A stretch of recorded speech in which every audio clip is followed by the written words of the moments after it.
शिमला में बंदरों का आतंक लगातार बढ़ता ही जा रहा है। जी हां, बीएसएनएल कार्यालय के पास उस समय खलबली मच गई जब एक बंदर 75,000 से भरा बैग छीनकर वहां से भाग गया। बंदर ने 1,000 की रकम फाड़ दी और करीब 4,000 गायब कर दिए। में बंदरों का आतंक लगातार बढ़ता ही जा रहा है। बीएसएनएल कार्यालय के पास उस समय खलबली मच गई जब एक बंदर 75,000 से भरा बैग छीनकर वहां से भाग गया। बंदर ने 1,000 रुपए के नोट फाड़ दिए और करीब 4,000 गायब कर दिए।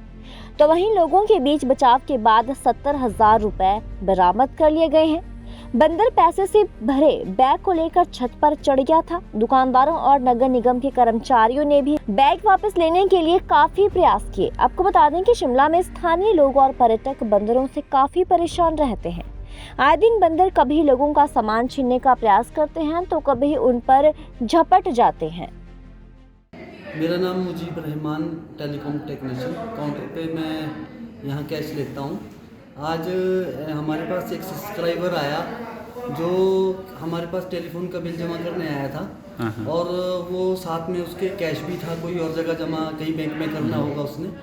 तो वो जैसे ही बंदर बाहर से आया और उसका वो कैश उठा के ले गया और हमारी जो बीएसएनएल की जो सबसे ऊपरी वाली मंजिल एटिक है, उस एटिक में वो बैग लेके गया। फिर हमने अपने स्टाफ को बताया तो वो एक साथी हमारा गया, हमारा एम्प्लॉइज़ था। तो हमारे पास एक एयर गन भी है, उसके साथ उसको डराया गया और फिर बंदर ने वो जो बैग है वहाँ साइड में नोटों को बिछा दिया था, बिखर गए थे।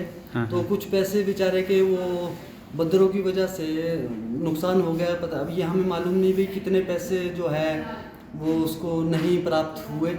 तो हम सरकार से यही विनती करते हैं कि यहाँ पर जो ये आसपास में UCO bank, BSNL CTO building है और ये कालीबाड़ी मंदिर वाली रोड है, इस पे बंदरों का बहुत ज़्यादा आतंक है। और यहाँ तक कि हमारे ऑफिस में अंदर घुस जाते हैं बंदर, हमें यहाँ से भगाना पड़ता है। और हमारे काउंटर पे, मेरे खास तौर पर मेरे कैश काउंटर है, यहाँ पर भी आ जाते हैं।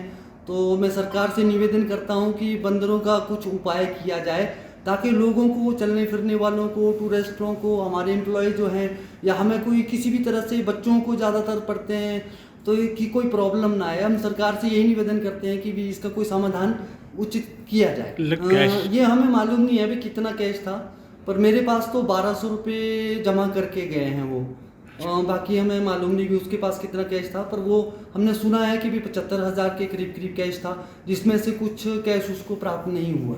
तो बंदर तो आते रहते हैं यहाँ, तो बंदरों का आतंक है। और यहाँ तो सीढ़ियों पे आने जाने वालों के लिए भी बहुत ज़्यादा समस्या है कि टेलीफोन, यहाँ पर हमारे सीएससी है, कस्टमर ग्राहक सेवा केंद्र है, और बीएसएनएल का हमारा ऑफिस मैक्सिमम यहीं है।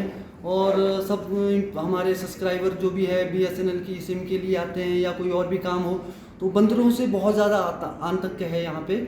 इसलिए हमारे काउंटर तक आ जाते हैं, पर आज तो नहीं, मेरे को इतना ध्यान नहीं है कि भी यहाँ तक पहुँचा था, पर यहाँ खड़ा था हमारा सब्सक्राइबर, मेरे पास पैसे जमा कर रहा था। उस दौरान छीना, फौरन चले गया वो बाहर। उस दौरान छीना? हाँ, उसी दौरान छीना है। तो फिर आपने अपने लोग भेजे यहाँ से? हाँ, हमने हमारे जय साहब है, हमारे आतिश जी, हमने इनको भेजा। और वो हमारी पास एक एयर गन भी है, उसके साथ हमने एक और एम्प्लॉइज़ को भेजा ताकि वो जाके थोड़ा बंदर को डराए धमकाए, ताकि उस भाई का जो जिसका पैसा बेचारा